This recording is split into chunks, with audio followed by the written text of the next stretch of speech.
The issue of immigration and immigration reform hit very close to Atlanta on Thursday afternoon when the Board of Directors of the Metropolitan Atlanta Rapid Transit Authority, also known as MARTA, announced that CEO Collie Greenwood would be resigning, stepping down early, taking an early retirement because of issues and concerns over his work permit and his immigration status. This is Political Update for Friday, July 18th, 2025. I'm Tim Darnell, happy as always to be joined by one of the true faces of Atlanta News First and one of the most recognized broadcast journalists in Atlanta, Rick Folbaum. Rick, we don't want to minimize the issue of immigration in terms of all of the hundreds of thousands of people who have been taking place nationwide in terms of demonstrations protesting President Donald Trump's efforts to enforce a stricter immigration law across the country in terms of immigration and customs enforcement agencies or detaining and deporting people who are here illegally. But this particular case, when it involves someone so high profile and someone who is so far of the Atlanta strata in terms of political and business and social strata, this issue feels a little bit different. Well, it does. Greenwood, we should say, first of all, is here in the country illegally. He is awaiting documentation that would allow him to stay here indefinitely, but it does not, at least at this point, appear that he is breaking any kind of law. So that we should get out of the way. He is Canadian. He began his career in the transit industry, working as a bus driver in Canada, and then worked his way up through the ranks of MARTA after coming here several years ago. Went on to serve as CEO after the death of its former CEO. But I think that the fact that this has been named as one of the reasons for his early retirement, family concerns, and another thing that was mentioned as far as why he has decided to take this step. It really does. You're right. It thrusts this issue of immigration and the pursuit of finding people who are here in the country not legally and forcing them out or having them leave on their own. It really does sort of thrust it to the forefront again, as we're talking about somebody in a very high level position. I should also say that a lot of times what is named, what is officially named as a reason for someone leaving a position is not always the whole story, and sometimes it's not even the actual story. And so we don't know. I don't want to speculate on what's going on with Mr. Greenwood and his family, but we'll take him at his word that he's making this decision for personal reasons. And we should note that the board has accepted his resignation, without really any kind of pushback. And they've also agreed, as part of his severance package, to pay him out for the remainder of his contract.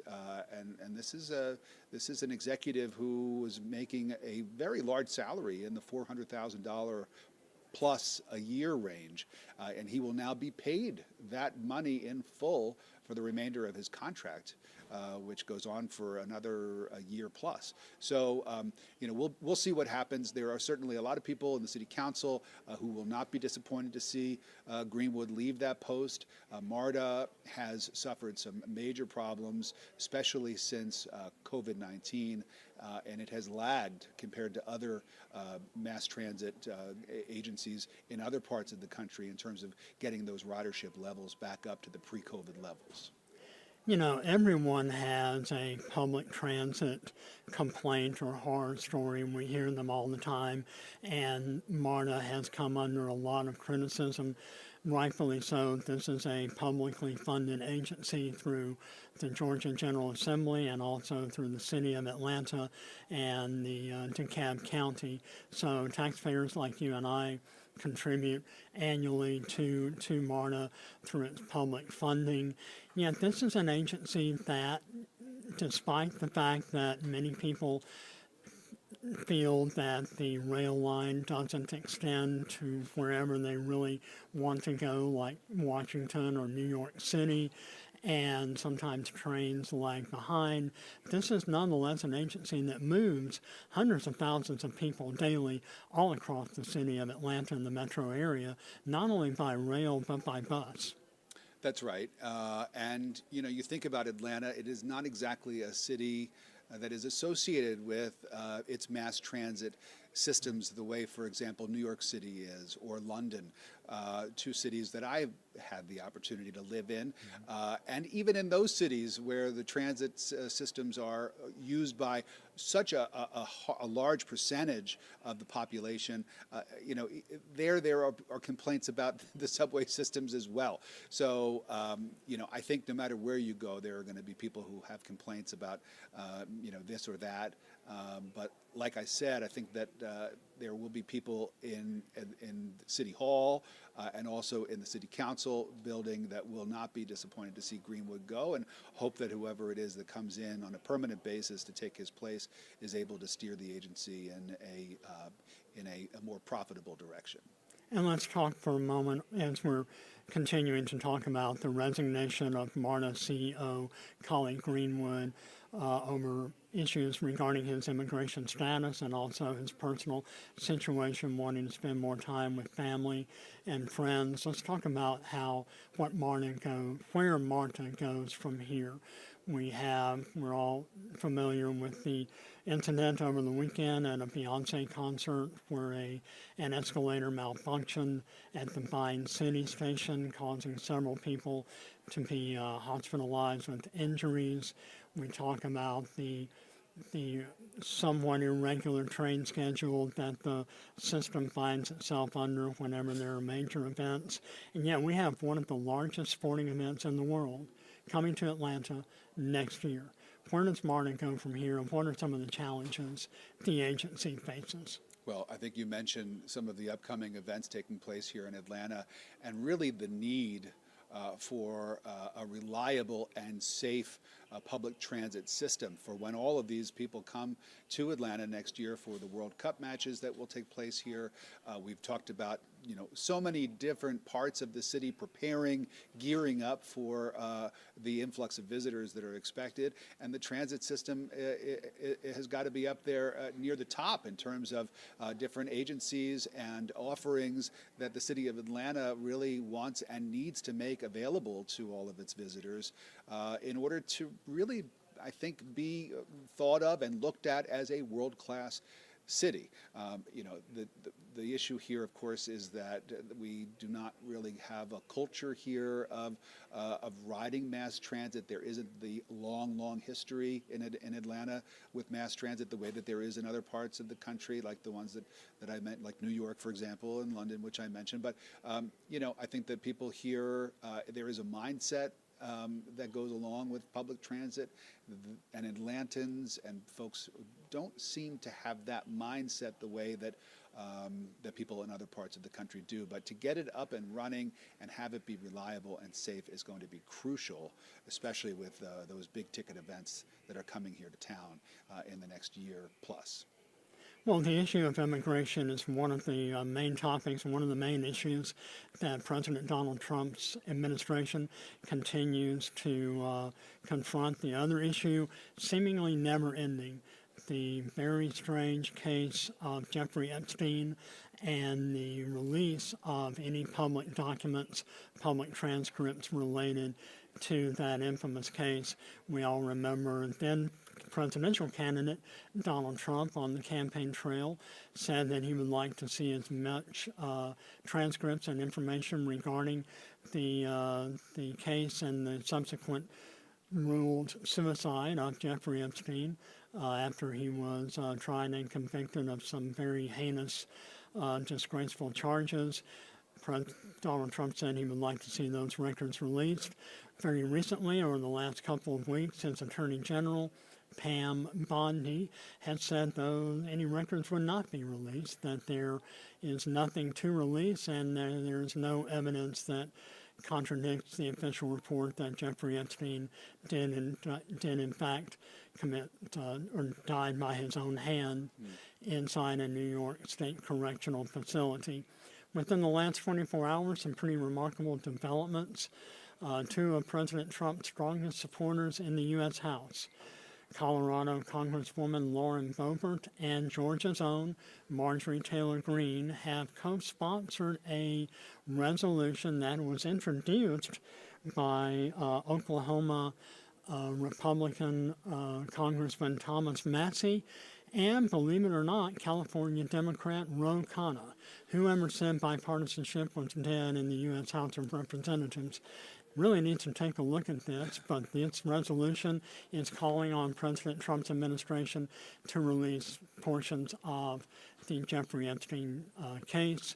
And this morning, overnight, I should say, President Trump posted on Truth Social that he is instructing the Attorney General to release portions of the grand jury proceedings in the Epstein case. This is an incident that still has far-reaching political consequences.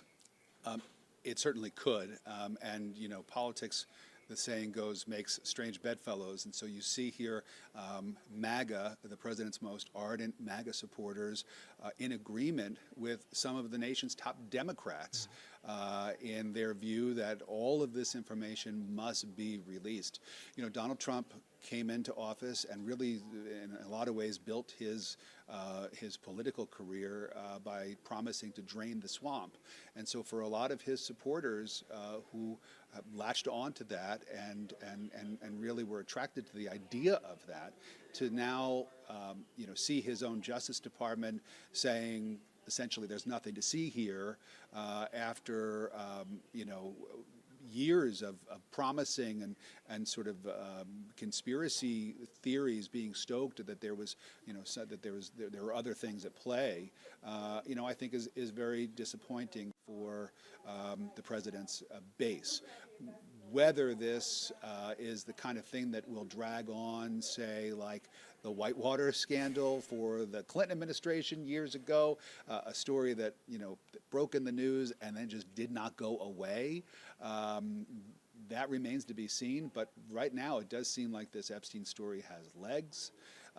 And it's something that you mentioned that our own lawmakers, elected officials from Georgia, are talking about, especially now in light, as you mentioned, in light of the reports that the president has instructed Pam Bondi to release the grand jury testimony, at least some of the information that is contained in this files. The thinking, I'm sure, is that maybe if we give a little bit, maybe that will make this story go away and will satisfy people's curiosity and their urges. But we'll see. But Marjorie Taylor Greene saying that she tweeted out, if President Trump was guilty of anything regarding Jeffrey Epstein, Democrats would have used it against him in the past 4 years.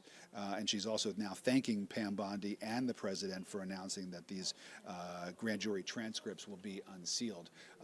But there is still a lot of dissension in the ranks when you look at Republicans, many of whom would like to appeal to their supporters and get all of this information out there the way that the MAGA base would like it to be, but that goes against what President Trump has been saying, in terms of this being a big, a non-story, and that the people who are latching on to this are weak and sort of playing into the hands of Democrats who, obviously for political reasons, would love to see this story drag on.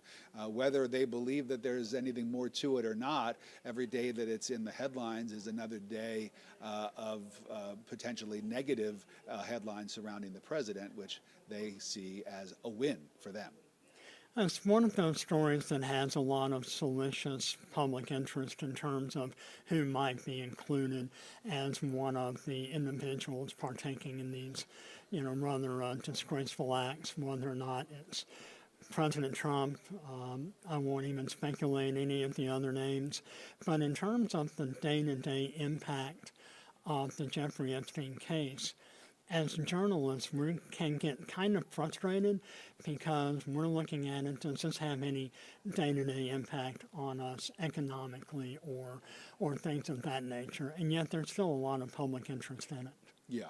I mean, this is a story the press is going to cover because of that public interest, not because this has a direct impact on the everyday living of Americans.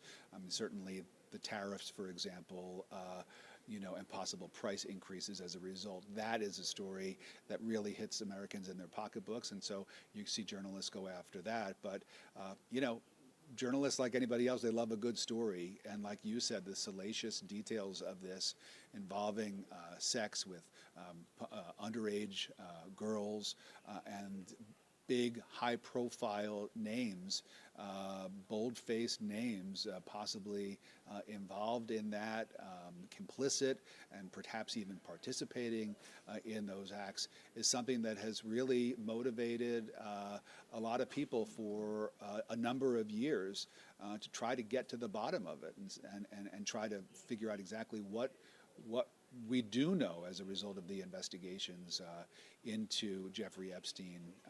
We should mention that one of the top federal prosecutors who involved in that case, along with many others, the daughter of James Comey, who, of course, is now a big critic of President Trump's. She was just recently fired from her position in the U.S. Attorney's Office. Not clear exactly why or whether that has anything to do with the Epstein stuff, but it is certainly a lot of sort of things that are going on, and a lot of journalists around the country are now trying to connect the dots.